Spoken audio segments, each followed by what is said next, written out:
No coração da natureza selvagem do Alasca, pai e filho partem para a viagem de suas vidas. Mas de repente, o pior acontece. Cuidado, Blake! Meu Deus! Arrastados para baixo do gelo, eles tentam resistir às águas congelantes.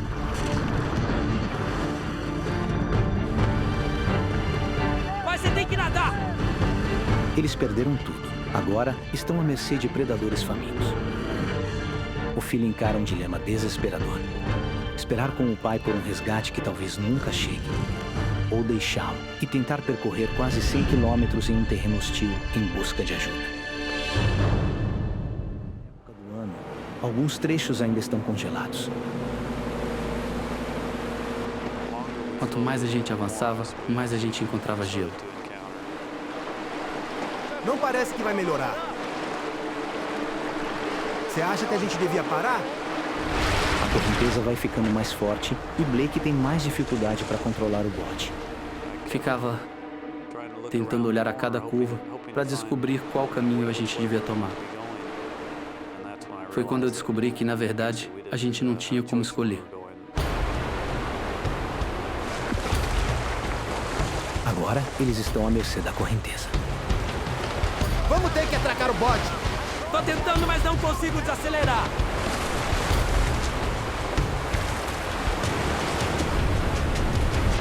Tá muito rápido. Desacelera, Blake.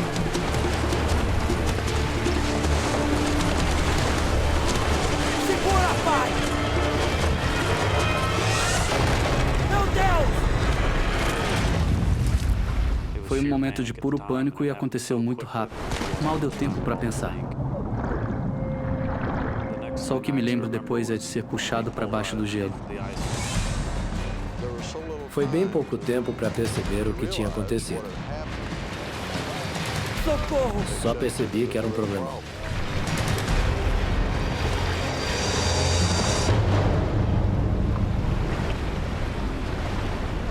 Pouco depois, a gente ficou boiando numa espécie de câmara de ar debaixo do gelo. A fresta entre o gelo e a água salvou suas vidas, mas o gelo pode se estender por quilômetros. Me lembro de olhar para o meu pai e gritar. O Blake gritou. Pai, desculpa!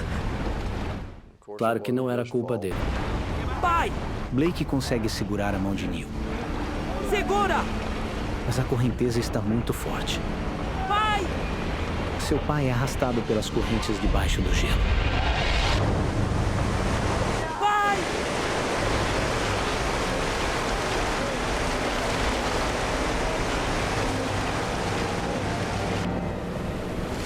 Pai e filho são arremessados para fora da plataforma de gelo, mas o sofrimento ainda não acabou. A gente estava sendo levado para outra plataforma de gelo. Quando eu vi, estendi a mão e me segurei. Tentei evitar ser levado para baixo. Mas, obviamente, o rio era tão forte que não teve jeito.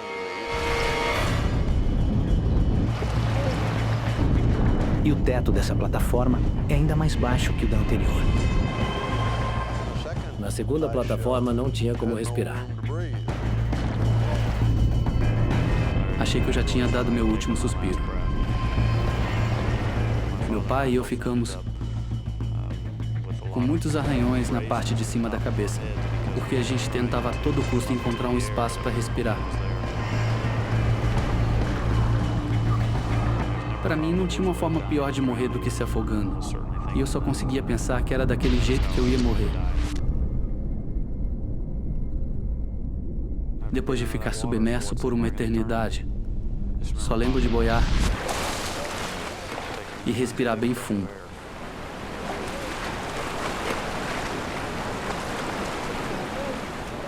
Nessa hora eu já não sabia onde meu pai estava. Só tinha visto ele ser arrastado.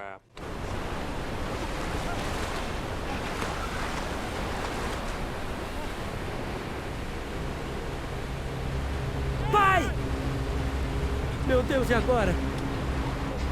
Pai! Pai!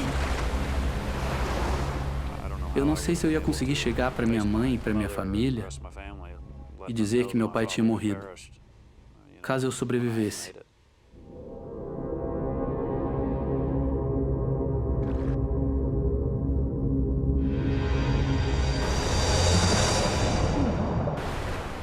E logo em seguida vi a cabeça dele fora d'água. Vai! A correnteza está levando Neil para longe. Vai! Eu não notei nenhum esforço da parte dele para sair do rio. Me pareceu que ele estava ferido e não conseguia. Vai! Neil está desorientado, mas de alguma forma consegue se segurar em uma pedra e sair da correnteza. Vai, se segura! Blake se dá conta de que seu pai precisa chegar à margem antes que fique paralisado pelo choque térmico. Vai, você tem que nadar! Vem! Essa hora o Blake estava gritando, mas não dava para ouvir nada com o tamanho barulho do rio. Vem pra cá! Blake, não tô ouvindo! Então eu dei um jeito de recuperar o fôlego para mandar ele calar a boca. Você pode me dar um tempo pra respirar? O Blake dizia que eu devia nadar até ele, mas era a última coisa que eu queria fazer. Pai! Vem pra cá! Voltar para o rio é muito perigoso. Mas para Blake é a única chance que seu pai tem. Vem, pai! Você consegue! Você consegue! Vem! Segura! Pronto! Calma! Você tá muito gelado. Vem aqui! Ai, meu Deus! Me desculpa, pai. Tá tudo bem. Foi só azar. Só azar. Eles sobrevoaram próximo de mim e jogaram uma bolsa com suprimentos.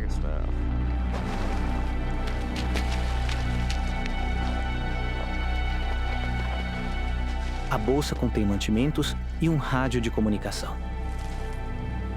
Liguei o rádio e contei o que aconteceu. Só uma coisa passa pela cabeça de Blake. Meu pai precisa muito de ajuda. Ele tá a 80 quilômetros do rio. É só procurar por uma fogueira. O piloto inicia uma busca aérea por Neil. Qual é a sua posição? Indo pro norte. Um avião chega ao local indicado em 10 minutos. O acampamento de Neil deve ser fácil de encontrar. Quando retoma o contato com Blake, o piloto traz notícias preocupantes.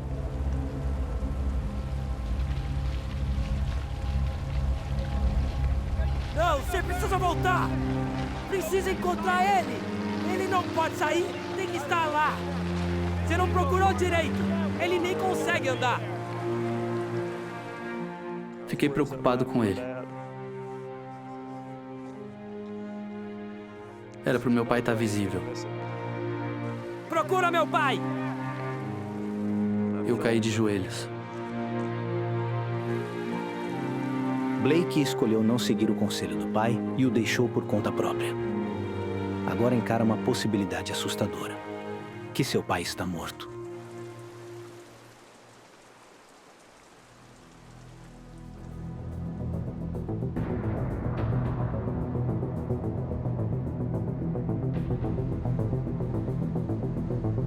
A busca aérea continua.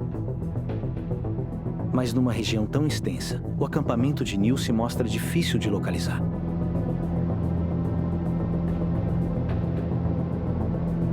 Vamos pousar. 3 horas depois, um helicóptero de resgate apanha Blake e pousa numa área.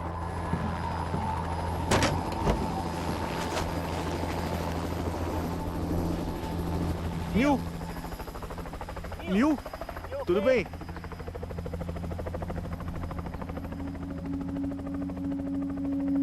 Como me achou? Com seu filho. Blake? Quando ele subiu, Pai!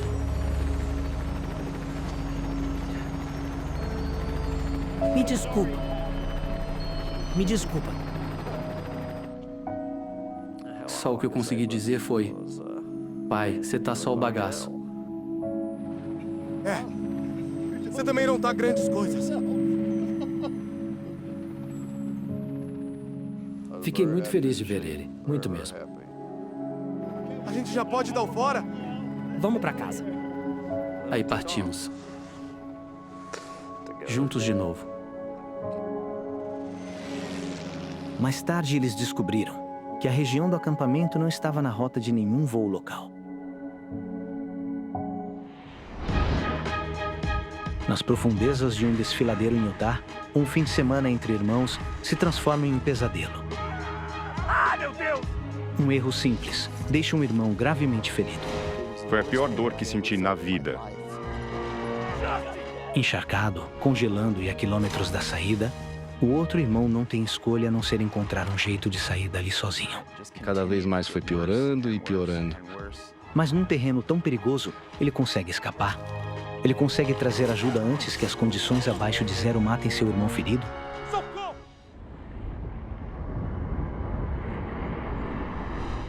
Sul de Utah.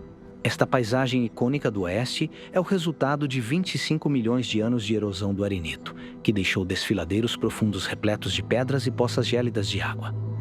É árido e inabitado, e é exatamente por isso que atrai canionistas experientes como Justin e Jeremy Harris. Jeremy e eu vivemos muita coisa como irmãos. Nós já passamos por muita coisa juntos. O Justin sempre foi um ícone para mim. Eu sempre o admirei muito. Os irmãos compartilham a paixão por canionismo desde os 7 anos de idade. Dá para compartilhar coisas que irmãos geralmente não têm tempo de dividir. Hoje eles vão enfrentar um desfiladeiro a mais de 80 quilômetros do povoado mais próximo. Estávamos procurando uma nova aventura, algo que fosse um pouco mais desafiador. Eles acampam de noite e acordam com uma manhã congelante de inverno. Dia 1. Ei, moleque, acorda.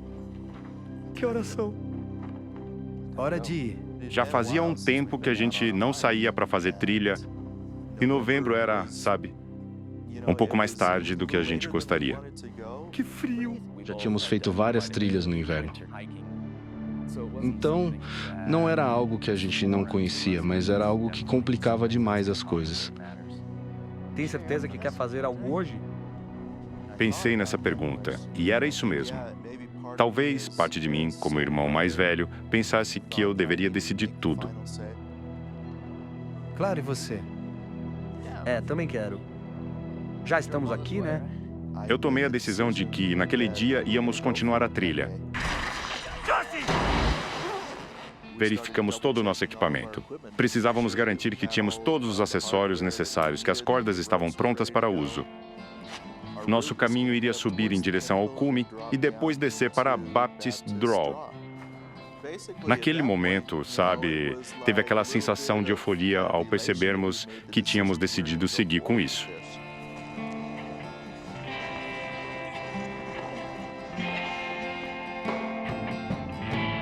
Enquanto eles correm em direção à entrada do desfiladeiro, é Jeremy, o irmão mais novo, quem está em desvantagem. Quando criança, ele sofreu de uma condição debilitante no quadril, que levou a uma substituição total do quadril quando tinha apenas 21 anos. Durante todos os anos da minha infância e juventude, era algo que determinava o que eu podia ou não podia fazer. Está com dor? No frio nunca é a mesma coisa. Jeremy sofreu muito e sempre fiquei um pouco impressionado que, mesmo com seu quadril artificial, ele se esforçava, ele achava uma trilha ou descobria um novo pico que ainda não tinha escalado. Os irmãos planejam seguir uma rota circular. A descida para Upper Chute Canyon os levará a mais de 150 metros abaixo da superfície.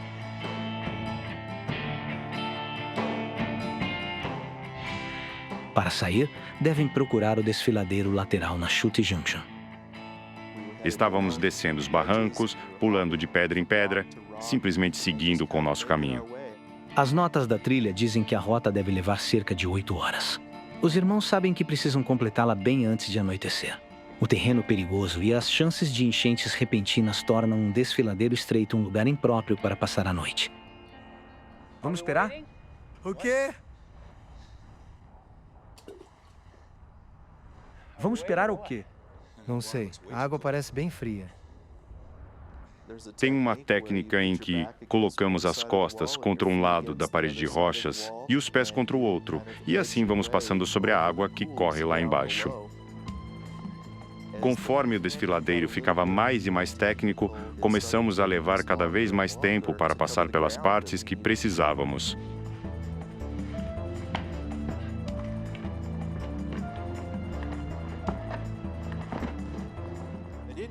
Eu não estava muito preocupado com o ritmo que estávamos seguindo, até chegarmos ao rapel.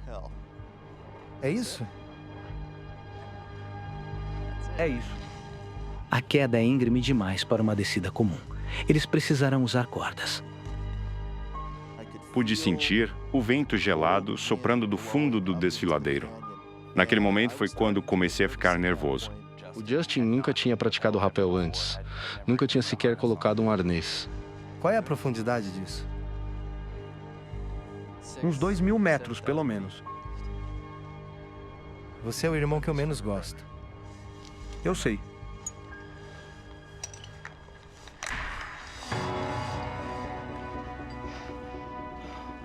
Foi uma boa descida. Não dava para sobreviver de uma queda dali. Viu? Não tem nada para se preocupar. Não estou preocupado. Talvez um pouco aterrorizado, mas não preocupado. Vai dar tudo certo. Naquela hora, Jeremy estava mais quieto. Eu não sei se ele estava pensando nas mesmas coisas que eu, uns pensamentos sobre tudo o que estava acontecendo e por que a gente estava demorando tanto. Mas sei que as coisas acabaram ficando muito sérias pra gente.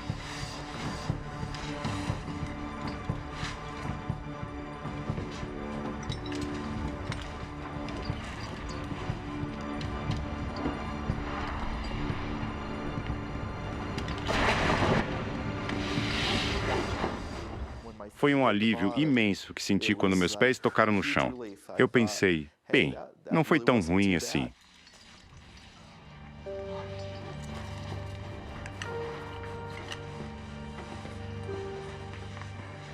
O que torna o canionismo técnico assustador é que depois de descer um rapel, a menos que a gente deixe a corda de escalada lá, não tem como voltar.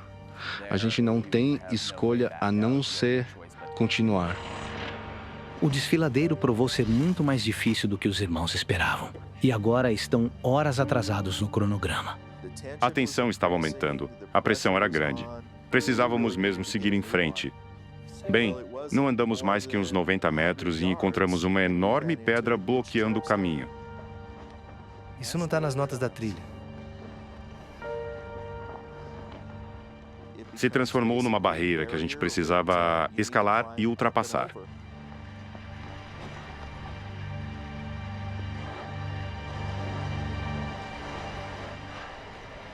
Cheio d'água aqui. A última coisa que queríamos era cair em uma dessas poças e nos molhar. Olha, acho que tá bom. Eu dou conta. Me deixa subir aí. Eu estava confiante de que poderíamos descer sem nenhum problema. Jeremy, espera! Ah! Jeremy! Jeremy! Jeremy! Lembro quando ouvi o barulho da água. Era a última coisa que eu queria ouvir naquele momento. Jeremy! Jeremy! Jeremy!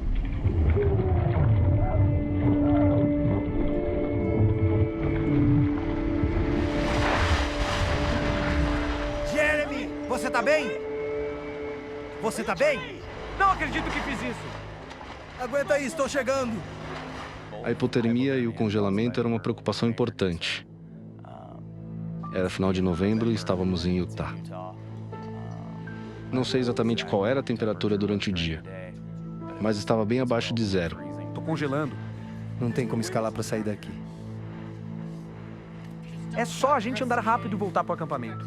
O crepúsculo é em apenas 3 horas e a temperatura está caindo rapidamente. Justin e Jeremy terão que se mover ainda mais rápido se quiserem ter chance de sair do desfiladeiro antes de escurecer. Uma fogueira quente, até que é bem agora. Acho que ficamos com ainda mais pressa depois do que aconteceu. Eu sabia que era culpa minha. Cuidado. Vamos, você tá bem?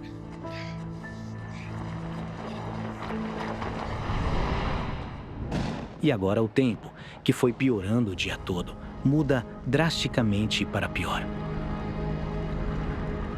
Acho que não demorou nem uns 10, 15 minutos para formar uma camada de quase 2 centímetros de neve. Estava muito frio.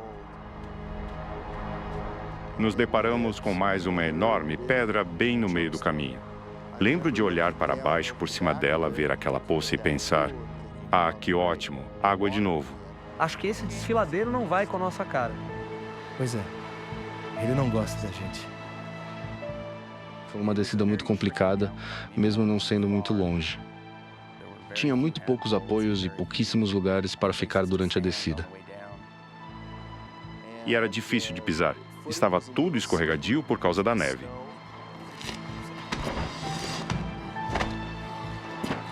Que bom que você tá aqui. Eu me lembro de segurar a mão dele porque era a coisa mais firme que eu tinha para me agarrar. Tudo bem. Eu me lembro. Senti um deslocamento no movimento dele e achei que ele ia pular para o chão, porque não estava tão longe assim. Então eu soltei.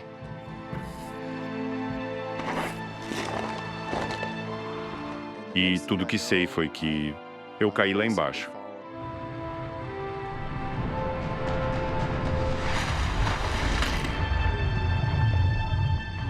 Just! Eu sabia, sem sombra de dúvida. Eu tinha acabado de quebrar a minha perna. E tudo que pude fazer foi gritar. Foi a pior dor que senti em toda a minha vida. Pare de gritar! Já estou indo! Eu nunca tinha ouvido alguém gritar de dor assim. Aquilo me deu uma sensação de total impotência. Ouvi-lo gritar assim de dor e não poder fazer nada por ele. Fica calmo, tá? Vou dar a volta! Assim que vi, percebi que estávamos em uma situação muito grave. Embora Justin pareça estar bem, toxinas e venenos se acumularam em sua perna de forma tão intensa que movimentos podem liberá-los em seu sistema.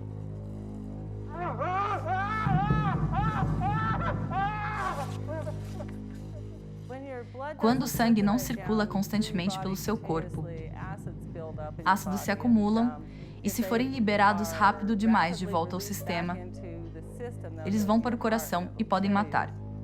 Naquela hora, eu realmente pensei que ele tinha uma chance muito grande de perder a perna, mas tinha uma chance ainda maior de perder a vida.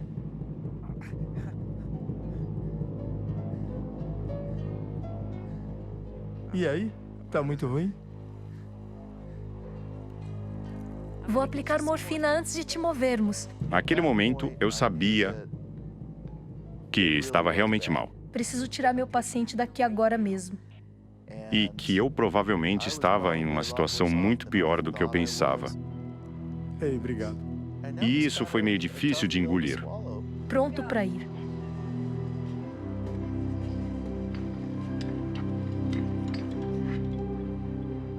Me colocaram deitado de costas. E sabe, pela primeira vez eu estava conseguindo ter uma boa vista do desfiladeiro. O desfiladeiro que viemos conhecer. Dei uma boa olhada ao redor e, sabe, era um desfiladeiro bem bonito.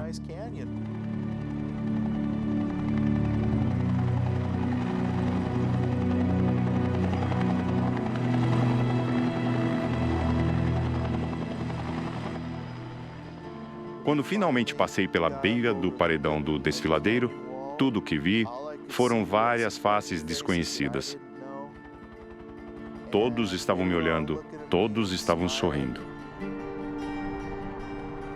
Obrigado. Não foi nada. Obrigado. Você foi ótimo. Obrigado, pessoal. Ei, Justin, quer falar com sua esposa? E eu disse que sim, que eu queria falar com ela. Patrícia? Aí a Patrícia disse: ei, você está bem? E eu disse que sim, que eu estava vivo, que eu amava e que estava vivo.